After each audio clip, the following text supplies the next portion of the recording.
ቤተሰብ ድርሻ ላይ የተወሰነው ትንሽ አንድ ሰጪ ፈልጌ ነው። ምን? እውዬን ቆንጆ እንዴ በፍጹም ሌላ ነገር እኮ አስቤ አይደለም። ያው ግን አክሲዮኑ ባንቺ ስም ከሆነ ሌላም ችግር ሊያመጣብን ይችላል ብዬ ነው። ወይ ደግሞ ማን ያውቃል ያ ዲቃላ የሆነ ወንድምሽ ይሄንንም አክሲዮን በእጁ ለማስገባት እየተሯሯጠ ሊሆን ይችላል። ወይ ደግሞ ቢኒያም ባናገረውና ሐሳቡን ባስቀይረውስ? ፖሊስ ጣቢያ ልጅ ነው የምታናገረው? ጥሩ ይሄን ያህል ድፍረቱ ካልሽ ሂጂና አናግሪው። እንደኔ ግን ቢቀርብሽ ይሻልሻል። በዛው እንዳያስገቡሽ። እንዴ ተመልሼማ እዛ እስር ቤት መግባት አልፈልግም። ኧረ ቆይ ባለፈው ያልኩሽን ነገር ምን አደረግሽው? እያሰብሽበት ነው? ምኑን አክስቴ? የቱን ነገር? እዛም እስከ መጨረሻው ካጠገባችን የማራቁን ነገር ነው። አሁንማ ከሀብል ጋር ሆኖ ማንንም ሰው አይችላችሁ። ትሰሚኛለሽ? አይደለም ላንቺ ለራሴ ነፍስ ራሱ ሰጋለሁ።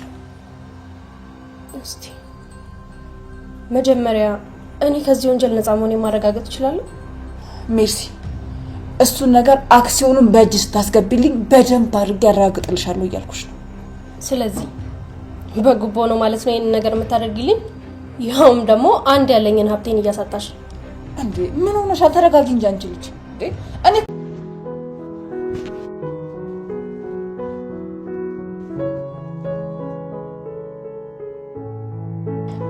አደረኩ አይደል ዝራ ምን ይወደዋል አደረግልኝ ፍቅር አደረኩት።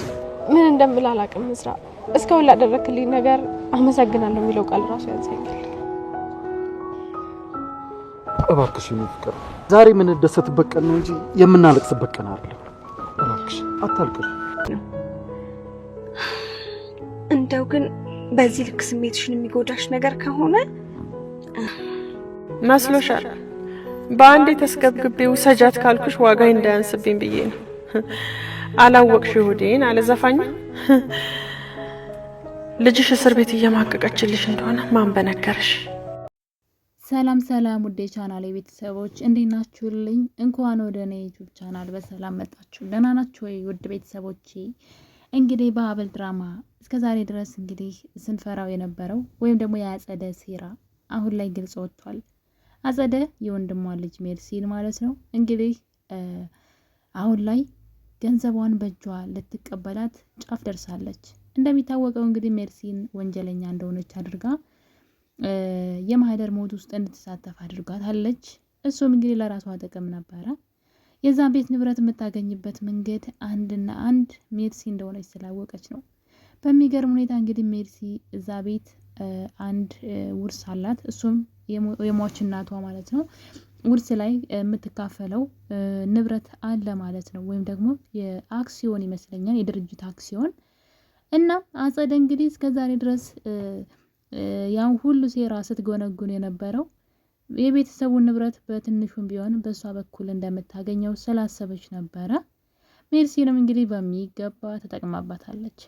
ጥሩ ሰው መስላ የወንድሟ ልጅ ሜርሲን በመጥፎ ነገር አእምሮዋን ተብትባ መጥፎ ነገር ብቻ እንድታስብ፣ ቤተሰቦቿ እንድትጠላ፣ አባቷ እንድትጠራጠር፣ ወንድሟ እንድትጠላ በማድረግ ሌላው ቀርቶ ለዘመናት ተደብቆ የነበረው ሚስጥር እዝራ የዛቤል ልጅ አለመሆኑን ሳይቀር ማለት ነው በመናገር ለእዝራ ጥላቻ እንዲኖራትና እዝራ ደግሞ የቤታቸውን ንብረት ሊያሸሽ እንደሆነ ወይም ደግሞ ከሀብል ጋር ሆኖ ሊወስደው ሙሉ ለሙሉ እንደሆነ ንብረቱ ሁሉ በሱ ስም እንደሆነና ልጁ ደግሞ ወፍ ዘራሽ እንጂ የዚህ ቤት ፋሚሊ ወይም ደግሞ ምንም አይነት ዝምድና እንደሌለው በመንገር ትክክለኛ ወንድምሽ አይደለም፣ ከድሮ ጀምሮ አንቺ በቤተሰቦችሽና በአባትሽ እንድትጠልይ ሲያደርግ ነበረ። ለአባትሽ ጥሩ ልጅ በመምሰል እንግዲህ አንቺ አባትሽ እንዲጠላሽ እያደረገች ነው በማለት አእምሮዋ ላይ መርዝ በመርጨት ማለት ነው እንግዲህ ልጅቷ ለወንድሟ ጥላቻ እንዲኖራት ለወንድሟ ብቻ ሳይሆን ለገዛ ወንድሟ ሳይቀር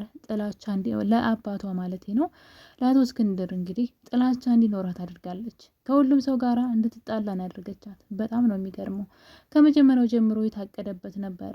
ገንዘብ ግን በጣም መጥፎ ነው። የገዛ የእህትን የወንድምን ልጅ ሳይቀር እንግዲህ እንደዚህ ያስከዳል። ሌላ መንገድ እንኳ ብታጣ ሜርሲ ተጠቀመችባት። ሜርሲ ያክስቷን ያጸደን ተንኮል ምንም አታውቅም። የምር እሷ ያሰበችላት መስላ እኔ ብቻ ነኝ ያለውሽ አንዷ ብቸኛዋ የወንድሜ ልጅ አንቺ ነሽ። ወንድሜ እንኳን እኔን ከድቶኛል፣ አንቺንም ደግሞ በእዝራ ምክር እየጠላሽ ነው በማለት አባቷን ሳይቀር እንድትጠላውና ከቻልሽ አክሲዮንሽን ተካፈይ ሙሉ ለሙሉ በእዝራ ስም ነው ያለው። ሀብል ደግሞ ተንኮለኛና መጥፎ ልጅ ናት። ከእስር ቤት ስትፈታ ይህን ንብረት አታገኘውም በማለት ልጅቷን እንግዲህ ሌት ተቀን መክራ መጥፎ ነገሮችን ወደ አእምሮዋ ሞልታ ማለት ነው። ሜርሲ ሙሉ ለሙሉ ከራሷን ቁጥጥር ማለት በአጸደ ቁጥጥር ስር ነው ያለችውና አጸደ ያለቻትን ነገር ሁሉ ነው የምታስበው የምታደርገው። እናም እንግዲህ አጸደ ነገሮች የተሳኩላት ይመስለኛል። አሁን ላይ የት ድረስ እንደምትጓዝ ባናቅም ማለት ነው ከቤተሰቦቿ ለይታ ለብቻዋ በማድረግ ከወንድሟና ከአባቷ ጋር ጸብ እንድትሆን ያደረገቻትን ሜርሲን አሁን ላይ ጊዜው መጠቀሚያዋ ጊዜ የደረሰ ይመስለኛል። ለዛም እንግዲህ በዛሬው ክፍል እንግዲህ እንዳያችሁት ሀብል ከስር ተፈታለች። በሚገርም ሁኔታ ቢኒያም የሚባለው ልጅ ከመጀመሪያውም ጀምሮ ገንዘብ ተሰጥቶት እህትን እናሳክምልሃለን ተብሎ ነው እንግዲህ የእሱን እህት ለማዳን ሌላ ወንጀል ሰው መግደል የገባውና እንግዲህ ማህደርን ከገደለ በኋላ በሀብል እንዲያሳብብ ተነግሮት እምቢ ሲል ሲከራከራቸው አይተን ነበረ። ይህን ማድረግ አልችልም፣ ራሳቸው ፖሊሶቹ በምርመራ ይደርሱበታል ሀብል እንደሆነች። ምክንያቱም ቢላው እሷ ስለሆነ እኔ ከተናገርኩ እኔ እጠረጠራለሁ። ስለዚህ ራሳቸው ይድረሱበት፣ በአሻራው ይደርሱበታል። እኔ አልናገርም ቢልም አጸደ እህቱን በማገት ነበር ያስፈራራችው። እህቱን ታማሚቱን በማገት እንግዲህ ያልኩን አድርገህ ሀብል ናት ብለህ ቃል በቃል አንተም እጅን ትሰጣለህ፣ እሷም ትታሰራለች። ያኔ እህትህ ከኔ ነጻ ትሆንልሃለች እና ደግሞ አሳክምልሃለሁ ብለው ነበረ። ታዲያ ይህን ነገር እንግዲህ ቢኒ አእምሮ ሳይፈቅድና ሳይፈልግ ነበር ይህን ነገር ያደረገው። እኔ በጣም ነው የተገረምኩትኝ። ስንት አይነት ሰው አለ በመከራ በጭንቅ ውስጥ ሆኖ ራሱ ለእውነት የሚቆም ሰው። በእርግጥ ያደረገው ነገር በጣም ከባድ ነው። ሰውን ያክል ነው የገደለው። ነገር ግን ደግሞ ሀብል አዛኝ ነው ላለማለት፣ ሀብልን እዚህ ውስጥ ላለመክተት የሄደበት ርቀትና የታገለው ትግል በጣም ነው ያስገረመኝ። ታዲያ እንግዲህ አጸደ ይህን ልጅ በግድ ይህን ነገር እንዲያደርግ አዛው ነበረ። እሱም ሀብል ላይ መስክሮ ሀብል እንድታሰራ አስደርጓል። እሱም እስር ቤት ገብቶ ነበረ። ታዲያ እንግዲህ ነገር ውሎ አድሮ ልጁን አእምሮውን እየወቀሰው ይመጣል። በዛ ላይ ደግሞ እዝራ እህቱን ለማሳከም ደፋ ቀና እያለና እህቱን ነጻ ለማውጣት እየሰራ እንደሆነ ሲያይ ልጁ ከዚህ በላይ አእምሮ ስለወቀሰው አንድ ነገር ተናዟል ማለት ነው። ቃሉን ሰጥቷል በደብዳቤ አድርጎ ለፖሊሶቹ። እሱም እንግዲህ ሀብል ይሄን ነገር እንዲያደርግ እንዳላዘዘችው ጭራሽ ገዳይዋም ሆነ አስገዳይዋ ሜርሲ እንደሆነች ለፖሊሱ አሳውቋል ማለት ነው። በሱ በሰጠው ቃል መሰረት እንግዲህ ሀብል ከስር ተፈታለች። በጣም ነው ደስ የሚለው። ሀብል ከስር መፈታቷ ብቻ አይደለም፣ እሷ እስር ቤት በነበረችበት ጊዜ እዝራ ፍቅሯ አገር ሽቶበት በጣም ወዷት ነበረ። ከእስር ቤት ስትወጣ እንደ አዲስ ሙሽራ አድርጎ ተወዳጇ የተጠላችው ሙሽራ ነበር የሚለው አይደል የመጀመሪያ ስሙ። እናም ተወዳጇ ሙሽራ እንድትባል እንደሚያደርግ ቃል ሲገባ ነበረ እና በጣም ነበር የወደዳት እስር ቤት ከገባች በኋላ። እንደሚታወቀው ሲጋቡ አይንሽን ላፈር እኔም ወዳት ሴት አለች እዚህ ቤት ያለችው ሰራተኛ ማህደር ፍቅረኛ ናት፣ እወዳታለሁ። ስለዚህ ያንቺና እኔ ትዳር በዛ ቢባል 6 ወር ማነው በዛ ቢባል አመት ያለዛ 6 ወር ነው ብሏት ነበረ። ያ ማለት አባቱ አቶ እስክንድር እስኪሞት ማለት ነው። እንግዲህ አቶ እስክንድር የካንሰር በሽታ ስላለበት እድሜው የ6 ወር ብቻ ነው ተብሏን በሕክምና። ታዲያ አባቱን ለማስደሰት ብሎ ያገባትን ሴት እዝራ አሁን ላይ ነፍሱ እስኪወጣ እየወደዳት ይገኛልና ይህ በጣም ደስ የሚል ነገር ነው። ከእስር ቤት ስትወጣ የጠበቃት ነገር ካሳ ነው። እንግዲህ እንደዚህ አይነት ያልጠበቀችው ነገር ማለት ነው። እዝራ አበባ ይዞ እንግዲህ ሀብልን ከእስር ቤት ስትወጣ ተቀብሏታል። ታዲያ ይህን ነገር እንግዲህ አቶ እስክንድር በጉጉት ሲጠብቁት ነበረ። እንደምታዩት ቤት ውስጥ ሽር ጉድ ብለው ነው የጠበቋቸው። ነገር ግን ሌላ ችግር ተፈጥሯል። ታዲያ ሀብል ከእስር ስትወጣ እንግዲህ ሜርሲ ናት ወደ እስር ቤት የምትገባው ማለት ነው። ታዲያ ምንድነው ቢኒ አንድ ነገር ለአጸደ ተናግሯል።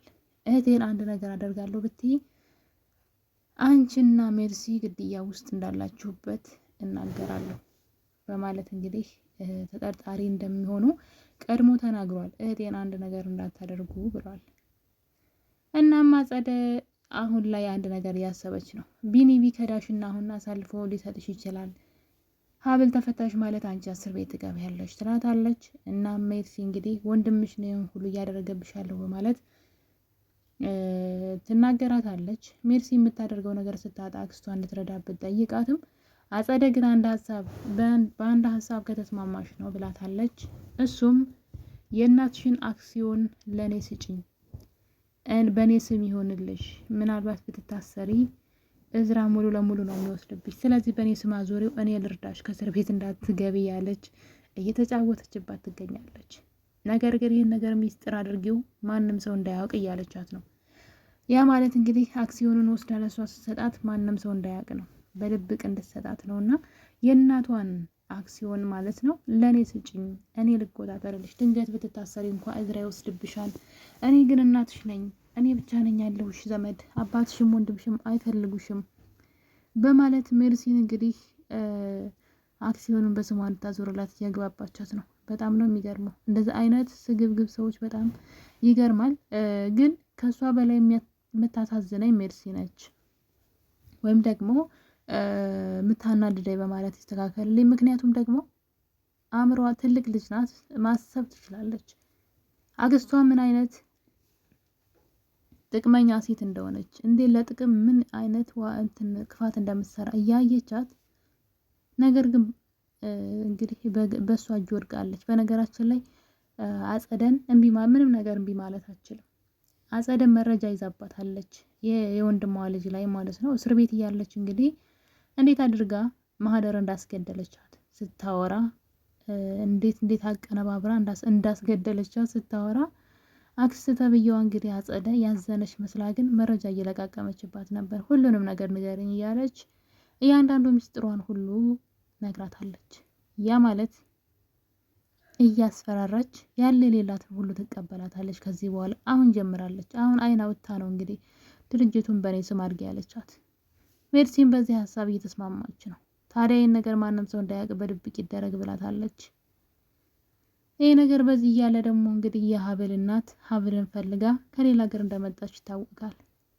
ገንዘብ ወዳድና ስግብግብ የሆነችው ወይዘሮ መነን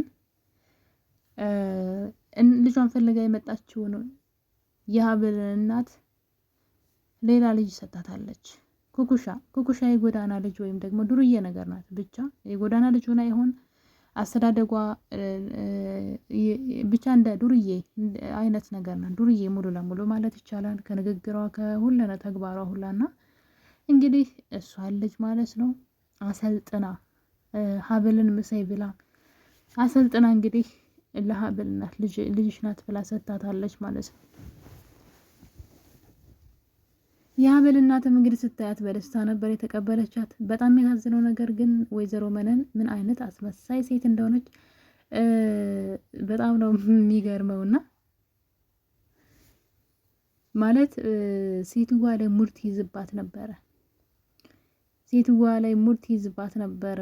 እየተጫወተችባት እንደሆነ እየነገረቻት ነበረና እንግዲህ እሷ ደግሞ ልጅን አገኘው ብላ ስፍስፍ ብላ ልጅቷን ማለት ነው ለእኔ ስጭኝ፣ እኔ ጋር ትሁን፣ ድፍረት ካልሆነብኝ እያለቻት ነው። ታዲያ ወይዘሮ መነን በውስጧ ይህ ማነሽ ጅል፣ የአንቺ ትክክለኛ ልጅ እስር ቤት እየማቀቀችልሽ ነው እያለች እንግዲህ ሙድ ስትይዝባት እያየን ነው።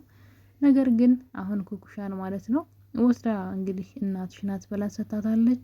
የሚገርመው ነገር ግን ኩኩሻ ደግሞ በትክክል ከዛ ከሱሷ ወይም ደግሞ ከዛኛው ማንነቷ ከዱርዬነት ማንነቷ አልወጣችም። ካራክተር ውስጥ ነው ልክ እንደ ፊልም ማለት ነው። ለዚች በቃ እሷን ስታገኛት ብቻ የተቀየረች ለመምሰል ነው እንጂ እዛው ነው ያለችውና በቀላሉ እንግዲህ ማንነቷን ለማወቅ እናትየዋ የሚከብዳት አይመስለኝም። በሱሰኛ ናት። ምንድነው አመል አይላጩት ይባላል ከነተረቱና እንግዲህ አመሏም ባንዴ ሊተዋት ይችላል ብዬ አላስብም። ገና ብዙ ዋጋ ያስከፍላታል። ታዲያ እንግዲህ ልጇን ፈልጋ የመጣችው የሀብል እናት የእሷ ልጅ ያልሆነችው ሌላኛው ልጅ ተሰጥቷት እንግዲህ ልጅ ብላ ተቀብላለች። ይህንን ተጠቅማ ወይዘሮ መነን እንግዲህ የሴትዋን ንብረት ሙሉ ለሙሉ ለመውሰድ ነው። አሁን ላይ ሴትዋ ልጅቷን መውሰድ ትፈልጋለች። ወይ ኩኩሻን የቤት ስሟ ኩኩሻ ነው በማለት እንግዲህ ያው በስም ሰዎች ሲጠሯት ወይም በሆነ ነገር እንዳትሳሳት ስሟ ኩኩሻ ነው በማለት እንግዲህ የቤት ስሟ ኩኩሻ ነው። እናም የውጭ ስሟ ነው ሀብል በማለት ለእናትየዋ አስረክባታለች። ሴትዋ ገንዘቧን ለመውሰድ እየቋመጠች ትገኛለች።